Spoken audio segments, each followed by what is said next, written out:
کہ جب رمضان المبارک کا مہینہ ختم ہوتا ہے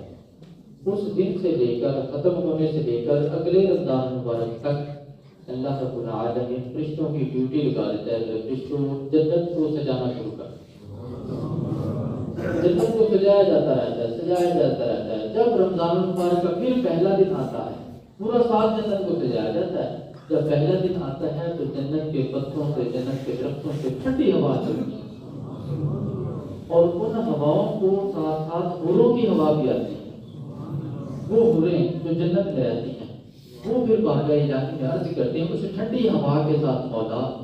اپنے بندوں کو ہمارا شوہر بنا، مولا جو تیرے بندے ہیں تیری رضا کے لیے روزہ رکھتے ہیں، تیرے ماہ مقدس کا جو احترام کرتے ہیں، مولا ان کو ہمارا شوہر بنا دے۔ پھر تنہائی میں بیٹھ کر سوچ دو کہ سارا سال جنت کو سجایا جاتا ہے کیونکہ میں کلمہ پڑھتا ہوں، میرے دل میں ایمان تو ہے نا، میں اپنے دل کو یقین تو دلاتا ہوں کہ میں مسلمان ہوں، تو پھر یہ ذہن میں تصور کر میرے لیے جنت کو سجایا جاتا ہے۔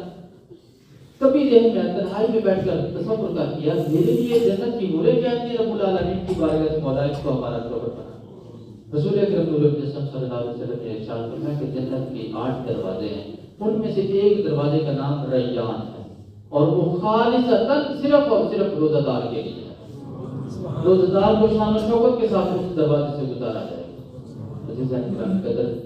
ایسا بندہ جو مریض ہے اور دمے کا مریض ہے، سانس کا مریض ہے، وہ انہیلر استعمال کرتا ہے، اگر تو پورا سال اسے یہی مسئلہ رہتا ہے کہ اسے کبھی بھی موقع نہیں ملتا روزہ رکھنے کا، پھر تو وہ معذور ہے، وہ فدیہ ادا کرے گا۔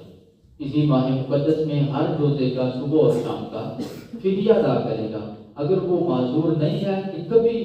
گرمیوں کے موسم میں مثال کے طور پر اس کی صحت ٹھیک ہو جاتی ہے تو وہ گرمیوں کے موسم میں اب 30 روزے پورے کرے گا۔ اگر سردیوں کے موسم میں اس کی طبیعت ٹھیک ہو جاتی ہے تو وہ سردیوں کے موسم میں جب کبھی بھی